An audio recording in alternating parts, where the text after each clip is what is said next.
వైసీపీది విధ్వంసం, టీడీపీది నిజమైన అభివృద్ధి. ఆంధ్రప్రదేశ్ రాష్ట్ర ఆర్థిక స్థితిగతిపై వైసీపీ నాయకుడు మాజీ ఆర్థిక మంత్రి బుగ్గన రాజేంద్రనాథ్ రెడ్డి చేసిన తాజా వ్యాఖ్యలు పూర్తిగా నిరాధారమైనవి. అవి రాష్ట్ర ప్రజలను మభ్యపెట్టే ప్రయత్నంగానే కనిపిస్తున్నాయి. జూలై 2024లో రాష్ట్ర ప్రభుత్వం విడుదల చేసిన శ్వేతపత్రం, రాష్ట్ర ఆర్థిక శాఖ డేటా, కాగ్ నివేదికలు ఈ విషయాన్ని స్పష్టం చేస్తున్నాయి. శ్వేతపత్రం రాష్ట్ర ఆర్థిక స్థితిని పారదర్శకంగా వివరించింది. వైసీపీ పాలనలో జరిగిన ఆర్థిక అవినీతి, అప్పులు, అభివృద్ధి నిరోధాన్ని అది బయటపెట్టింది. అసలు వాస్తవాలను కాదని ఏపీ సీఎం చంద్రబాబు లెక్కలు పిచ్చి లెక్కలు, కాకి లెక్కలని వ్యాఖ్యానించాడు బుగ్గన. కానీ శ్వేతపత్రం ప్రకారం 2014-2019 మధ్య టీడీపీ ప్రభుత్వ హయాంలో రాష్ట్ర జీఎస్డీపీ సగటు వృద్ధి రేటు 13.49%గా నమోదైంది. ఇది దేశంలోనే అత్యధికం. దాంతో అభివృద్ధి పరంగా నెంబర్ 1 రాష్ట్రంగా ఏపీ నిలిచింది. ఇక 2019-2024 మధ్య జగన్ రెడ్డి హయాంలో ఇది 10.93%కి పడిపోయింది. జగన్ రెడ్డి తిరోగమన విధానాల వల్ల రాష్ట్రానికి 6,94,000 కోట్ల రూపాయల ఆదాయ నష్టం వాటిల్లింది.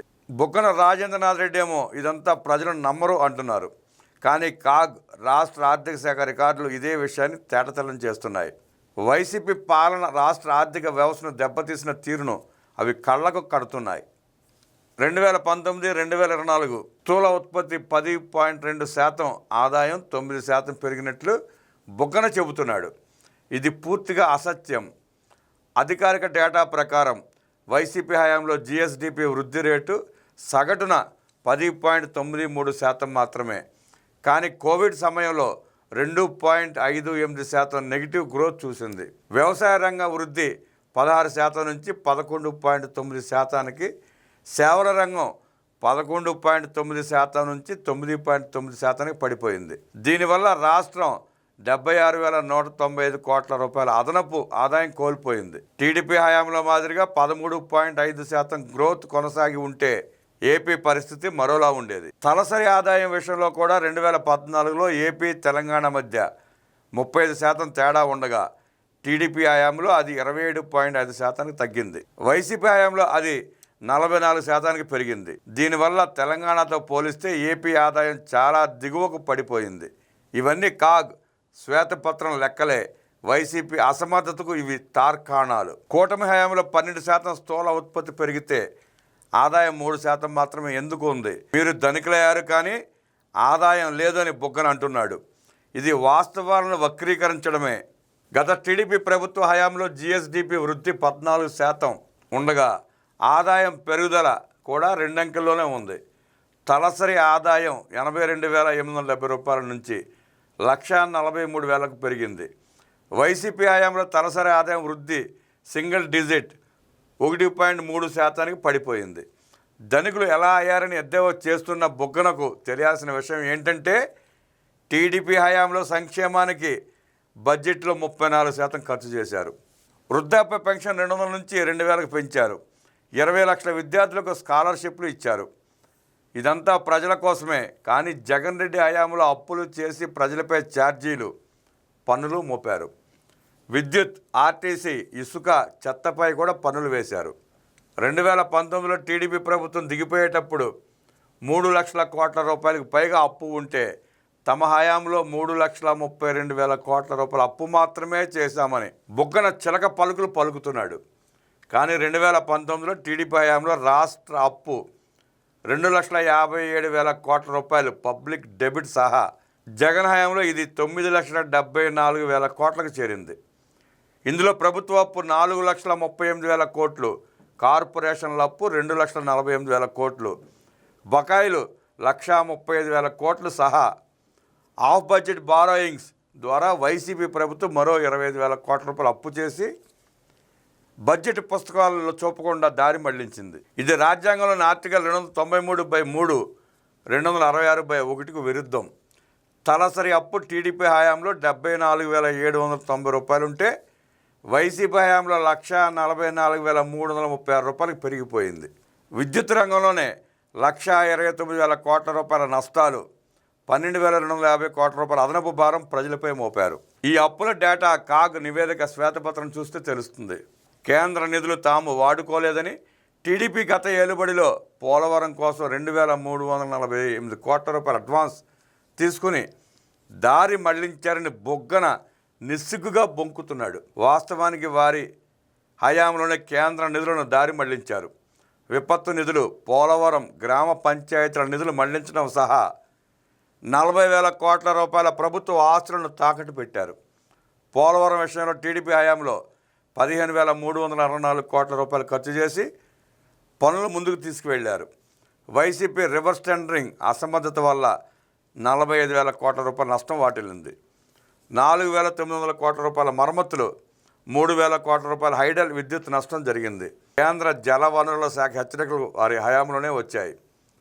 కానీ ప్రాజెక్టును 10 సంవత్సరాలు ఆలస్యం చేశారు. వారి నిర్వాహకం వల్ల రాష్ట్రం వాటా 6,600 కోట్లు సహా కేంద్ర నిధులు విడుదల కాలేదు. ఆంధ్రప్రదేశ్కి తాము చేసిన నష్టాన్ని మర్చిపోయి కూటమి అసమర్థ విధ్వంస పాలనని వదులుతున్నాడు బొగ్గన. అసలు విధ్వంసం వారి హయాంలోనే జరిగింది. అమరావతి నిర్మాణం ఆపేయడం వల్ల 2 లక్షల కోట్ల రూపాయల సంపద సృష్టి అవకాశం, 7 లక్షల ఉద్యోగాలు కోల్పోయాం. అక్రమ ఇసుక తవ్వకాలతో 7,000 కోట్ల రూపాయల నష్టం, ఖనిజ దోపిడీతో 9,750 కోట్ల నష్టం, మడ అడవుల విధ్వంసంతో 5 కోట్ల జరిమానా.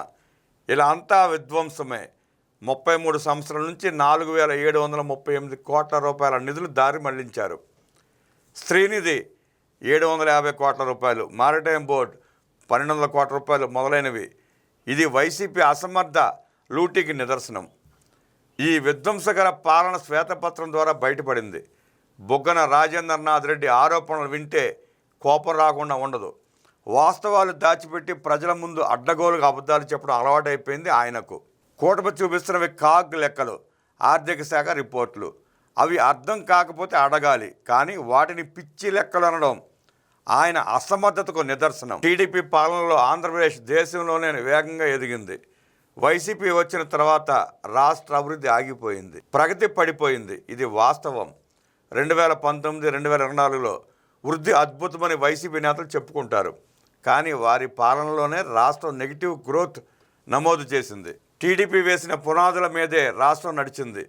వైసీపీ 5 ఏళ్ల పాలన వ్యవస్థలను గందరగోళంలోకి నెట్టింది. వైసీపీ హయాంలో గ్రోత్ వచ్చింది అనడం పూర్తిగా తప్పుదోవ పట్టించడమే. జగన్ పాలనలో తలసరి ఆదాయం తగ్గింది. ప్రజల చేతిలో డబ్బు లేదు, కానీ పన్నులు మాత్రం భారీగా పెంచారు. కరెంటు, ఇసుక, ఆర్టీసీ, మున్సిపల్, చెత్త, ఇలా ఏది చూసినా ప్రజలపై భారమే పడింది. అలాంటి చరిత్ర కలిగిన వైసీపీ నేతలు టీడీపీని ప్రశ్నించడం విడ్డూరం. వైసీపీ నేతలు మేం తక్కువ అప్పులు చేశామనడం పెద్ద అబద్ధం. పోలవరం గురించి మాట్లాడే హక్కు వైసీపీకి లేదు. టీడీపీ హయాంలో వేగంగా సాగిన పోలవరం ప్రాజెక్టును వైసీపీ వచ్చిన తర్వాత ప్రతీకారంతో రివర్స్ టెండరింగ్ పేరుతో నిలిపేశారు. ఆ నిర్ణయంతో ఖర్చులు పెరిగాయి, నష్టాలు పెరిగాయి. కేంద్రం కూడా నిధుల విషయంలో వెనక్కి తగ్గింది. ఇది రాష్ట్రానికి వైసీపీ చేసిన అతి పెద్ద ద్రోహం. అమరావతి విషయంలోనూ ఇదే జరిగింది. రాజధాని పనులు పూర్తిగా ఆపి రాష్ట్ర భవిష్యత్తుకే అడ్డుకట్ట వేశారు. అంతర్జాతీయ ప్రమాణాల నగరాన్ని రాజకీయ ప్రయోజనాల కోసం పాడు చేశారు. ఉద్యోగాలు పోయాయి, పెట్టుబడులు పోయాయి, అభివృద్ధి దెబ్బతింది. ఇవన్నీ వైసీపీ అసమర్థ పాలన వల్లే. ఇంత నష్టం చేసి ఇప్పుడు వచ్చి టీడీపీని విమర్శించడం సిగ్గులేనితనమే. రాష్ట్రాన్ని ముందుకు తీసుకెళ్ళింది టీడీపీ, వెనక్కి నెట్టింది వైసీపీ. బొగ్గన ముందు వైసీపీ ప్రభుత్వం 5 ఏళ్ల పనితీరును చూసుకుని మాట్లాడాలి. కూటమి ప్రభుత్వం గత వైసీపీ విధ్వంసాన్ని సరిచేస్తూ పారదర్శక పాలనతో రాష్ట్రాన్ని మళ్ళీ అభివృద్ధి పదంలో పారదర్శక పాలనతో రాష్ట్రాన్ని మళ్ళీ అభివృద్ధి పదంలో నడిపిస్తోంది.